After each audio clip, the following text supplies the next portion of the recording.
Are you ready for a show that talks sports from the fans' point of view? We've seen Michael Jordan score 37 points a game in his era. How many could he score in today's NBA? There's not a player out there who I'd rather have than LeBron James. Are you ready for a show that isn't afraid to challenge anyone when it comes to sports? If Adam Silver really wanted to fix tanking in the NBA, he would stop rewarding teams by giving them the best chance to win the draft lottery. I mean, how many times will Roger Goodell drop the ball on handling domestic violence in the NFL? Look, athletes have every right to talk politics, but if the fans stop tuning in, that's their right. Then you're ready for Talk Back, a podcast where two fans debate the media narrative and discuss the world of sports as we see it. Welcome to the show.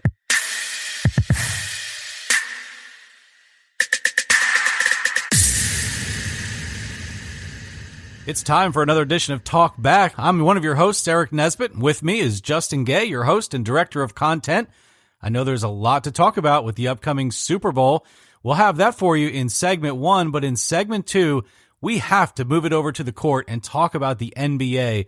Not only is my guy LeBron James causing a little bit of trouble due to his Klutch agency, and I know Justin has a lot to say about that, and we'll definitely want to hear his rant about what the NBA thinks is the best thing moving forward for these big superstar deals. But even beyond that, there was another deal breaking this week that we need to discuss, and then we'll wrap up the show with a little bit of PGA Tour talk as the season really gets rolling. But Justin, I've got to ask you, when we have a bad show, have you ever thought that any of our listeners might sue us and ask us to redo the ending of one of our shows to make sure that they're getting the full value out of their subscription to Talk Back? I mean, it seems like the Saints fans think it would be a great idea to bring everybody back and replay the last 2 minutes of that game. And if they don't get their way, they'll just sue everybody. What are your thoughts on this whole thing? Well, I'm glad you said the Saints. I thought you had some kind of like email or something. Somebody was actually suing us. I don't know what they're going to get out of us at this point, this young in the show's career, but come on, it happened. You got to get over it. There's no chance the NFL was ever going to replay this game, replay a part of this game. I know there's some obscure rule in there that Goodell could enforce, but you can't do that. We're on to the Super Bowl at this point. You can't move those things. You couldn't ask these two teams to play a week later than play again in the Super Bowl and have the Patriots with 2 weeks off. My God, there'd be black helicopters about that too, giving the Patriots extra rest. So it's just a no-win situation that hopefully doesn't creep up on Sunday. I couldn't agree with you more. It's also one of those things that there's a lot that could happen. Let's say you bring those two teams back, and one of the stars on the winning team that ends up going to play those Patriots in the Super Bowl ends up getting injured and can't play the Super Bowl, and it was an unnecessary thing because they didn't have to come back in the first place. Crazy things could happen in that way, and then I also hate the precedent for it. There is no way in the world of sports, and I don't care if you're talking about NBA, NFL, Major League Baseball, hockey, it doesn't matter. If you get to the point where as a precedent and as a league, you're going to allow litigation to dictate the end of your contests, that is a dangerous, dangerous game to play because the fans will never be satisfied with the outcome. All of these subjective calls will always be taken into question when the next day comes and all these Monday morning quarterbacks want to analyze the game and say, well, we thought this, and this could be different. Let's sue. Let's get a different result and let's do it over again. I think for the world of sports, that is awful. So I'm right there with you. It's actually a joke to me, and that's why I brought it up in this way. But Super Bowl is right ahead of us. We'll get to that in segment 1. Right after this break, it's episode 235 of Talk Back.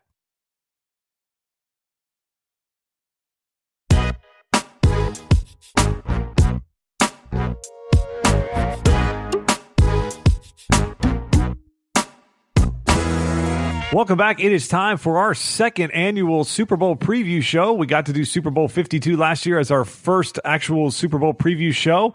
And now it's time already for Super Bowl 53 and the preview show for this year. The big game coming up this Sunday evening from Atlanta. Eric, you touched on in the teaser. We've talked about the Saints ad nauseum at this point. Roger Goodell got up this week and made his State of the Union type address for the NFL. Talked about the fact that this call was blown, but the fact is it's time to move on. It's time to talk about this Rams team that's representing the NFC. I touched on it a little bit last week, but Eric, I want to get your thoughts on this. Having watched these teams come through the NFC and get to this point, are the Rams the best team to actually represent the NFC to give the Patriots the best matchup? That's a great question because I think the Saints or the Rams, either way, would have given the Patriots probably the best Super Bowl possible out of the NFC in this season.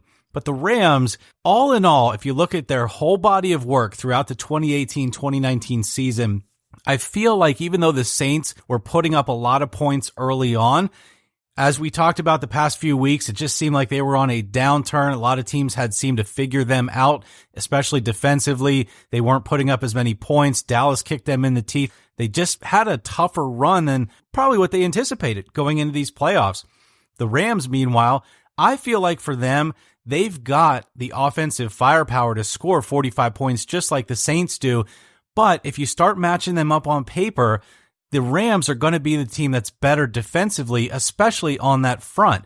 And so to me, one of the keys to this Super Bowl, and I'm sure you'll get into it in a minute, is going to be that front five on defense and getting to Tom Brady. That's something that Kansas City couldn't do. It's something that the Rams must do. And I think out of the two teams, they can do it better. It just felt like to me the Saints were running out of gas as the year went on, and the Rams were starting to play a little bit better. Now you can flip it and say, okay, if one call was made, it might not be the Rams here, but it just feels like you said, the offensive firepower that the Rams have, they just seem to have a little bit more. And the fact that they can throw two running backs out there, they have seemingly more in the wide receiver game. Goff is not afraid to use Everett or Higbee at the tight end position. And then from a defensive standpoint, the Rams have all the pieces that challenge the Patriots in a different way. It didn't feel like the Rams were running out of gas. It just felt like a young team that was sort of trying to find themselves, a team that was in that Super Bowl or bust type of mentality, because when they made all these moves in the offseason, they brought all these high-priced free agents in. You could tell exactly what they were doing. They were gearing up to make a Super Bowl run. And just like we see in the NBA, there's times where these teams that, like a Golden State, or like a Cleveland in years past with LeBron, they just go through these lulls in the middle of the year because they just didn't play inspired football. They had themselves in a position. They were going to the playoffs. And I think you're going to see the Rams' best football come this Sunday. So with that being said, let's take it over to the Patriots side of this thing, because this will be Tom Brady's 9th trip to the Super Bowl. It feels like every year the Patriots are in this thing. And I'm a Broncos fan, so we had a nice little run there with Peyton, but it feels like every year you've got to get through the Patriots to either get to the Super Bowl or to win the Super Bowl at this point.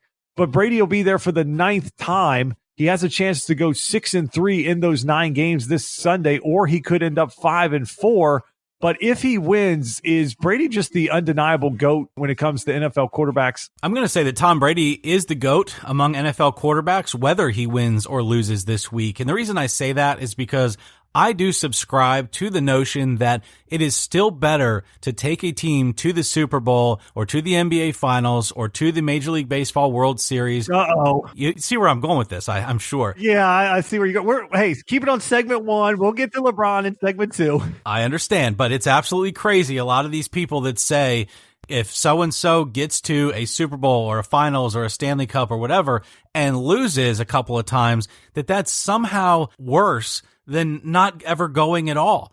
And so I just think that getting to a 9th Super Bowl out of 18 years, 50%, that is unbelievable if you really break it down over history across all major sports and look at a 50% title opportunity percentage. And then in those games, I was 5-4 or I was 6-3. I just don't know how you can top that. Again, I'm not a Tom Brady fan. I'm definitely not a Patriots fan. But I do respect what he's accomplished. He's got all the cumulative stats piling up there. He's got the rings, and now he's got more chances. Good grief. How do you ever take that from him, win or lose? I give you grief on that, but I'm right there with you. I think right now, looking at what he's done and the fact of the NFL and the NBA are so different, and we're going to talk a lot about the NBA and sort of how they're set up in terms of how the league runs itself. But the NFL is not set up to allow teams to do what the Patriots have done. And you look at all the pieces and the parts over the years that have shifted around and moved around for this Patriots team. And really outside the 1 year that they had Randy Moss and Wes Welker, they really haven't had a ton of great wide receivers and great skill players around him. And they just find a way to win. The NFL, you're at a hard cap. You cannot keep your team together because when you win Super Bowls and you have players that get a ring and then want to get paid, a lot of times that team that they're on just can't afford to keep everybody. So you lose guys. And the fact that basically it's been Belichick and Brady, and then you can throw McDaniels in for this last run, but you have those three guys there, and they've sort of changed all the pieces around them over time, and they still keep finding a way to win. In the NBA, you can pay into the luxury tax. The Warriors can stay together for a while if their owners are willing to pay $200-300 million a year in luxury taxes. The NFL, that's not an option. And the fact that this team continues to find ways to win, even the fact that they win, they have poor first-round picks. They're in the back of the draft. It's not like they're getting superstars in this roster every year. They just seem to find a way to get it done.